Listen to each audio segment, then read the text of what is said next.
ಲೋಕದಲ್ಲಿ ಸತಿಪತಿಗಳಿಂದ ಸಂಸಾರ ಎಂಬ ಚಕ್ರದಲ್ಲಿ ಸುರೇಶ್ ಇನ್ನು ಮುಂದೆ ಸಂತಾಗ ಮಂಗಲ ಸೂತ್ರ ಕಟ್ಟಿ ಮಂಗಲ ಗಡಿ ನೀನು ಆದರೆ ಕಾದು ಕೂಗುವ ಈ ಶಂಬರ ರಮೇಶ್ ನೀನು ಸಂಸಾರವನ್ನು ಮಾಡಿರುವುದು ನಾನು ವೀಶ ಬರೆಸಿರುವೆ.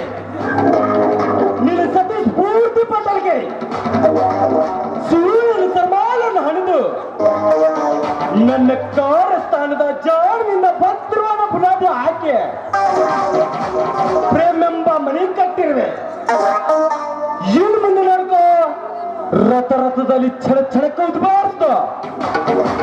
ಇದೆ ಇದೆ ಇದೇ ಪ್ರದೀಪ ಎಂಬ ಚಮತ್ಕಾರ. ಬಟ್ ರಮೇಶ್ ನನ್ನ ತಂದೆಗೆ ಸಾವಿಗೆ ಕಾರಣ ನಿನ್ನ ತಂದೆ ಮೇಲಿನ ಸೇಡಿಗಾಗಿ ಸೇಡಿನ ಪದ್ಮನಾಗರು ಬರತಾಟ. ಪ್ರದೀಪ್, ಹುಲಿಗೆ ಚೆಲ್ಲಾಟ ಇಲಿಗೆ ಪ್ರಾಣ ಸಂಕಟವೇನವಂತೆ ನನ್ನ ಪ್ರಾಣಕ್ಕೆ ಸಂಚಕಾರ ಬಂದಿದೆ. ಏನು ಪ್ರತಾಪ್, ಈ ಪ್ರದೀಪನ ಪಗಡಿ ಆಟದಲ್ಲಿ ಹೇಗಿದ್ದ ಸಂಚಕಾರ ಯಾರಿಂದ ಬಂದಿದೆ? ಅವರಿಗೆ ಪಡೆದ ಚಂದ ನೀವೇಕೆ ಶ್ರಮ ತೆಗೆದುಕೊಂಡು ಅವನ ಕತ್ತು ಕತ್ತರಿಸಬೇಕು? ಮನಸ್ಸು ಮಾಡಿದರೆ ಈ ಪ್ರತಾಪನಿಗೆ ಅಸಾಧ್ಯವಾದ ಸಾಹಸವೇ ಅಲ್ಲ. ಬಟ್ ಇದು ಸಾಧಾರಣವಾದ ಕೆಲಸವಾಗಿದ್ದರೆ ನಿಮ್ಮನಿಗೆ ಬರುತ್ತದೆ. ಇದು ಅದ್ಭುತವಾದ ಕೊಲೆ ಪ್ರಕರಣ. ಮೌನ ನಿಮ್ಮ ವಿರೋಧಿ ಪಕ್ಷದ ನಾಯಕ ಜಯರಾಮನ ಕತ್ತಲೆ ಮಾಡಿರಲ್ಲ.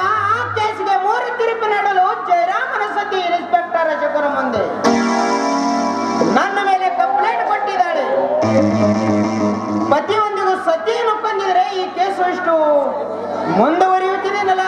ಮುಂದುವರೆದು ಸರ್ಕಾರಕ್ಕೆ ನಡೆಸೋ ಲಗಾಮ ಒಡೆಯನ್ನು ಹಿಡಿದು ನಾನಿರುವಾಗ ನಿನ್ಗೇಕೆ ಚಿಂತಿ? ಆ ಇನ್ಸ್ಪೆಕ್ಟರ್ ಅಶೋಕ್ ನಿನಗೆ ಕೈಗೆ ಬೇಡಿ ಹಾಕಿ ಅರೆಸ್ಟ್ ಮಾಡುವ ಮೊದಲೇ ಮನೋಚ್ಚರಿಗಾಗಿ ನಾನೊಂದು ಹೊಸ ಸೃಷ್ಟಿಸುವೆ. ನೋಡು ಪ್ರತಾಪ್, ಜಯರಾಮ್ ಸತ್ಯದ ಹೆಸರಿನ ಕೊಲೆ ಮಾಡಿ ಬಾ.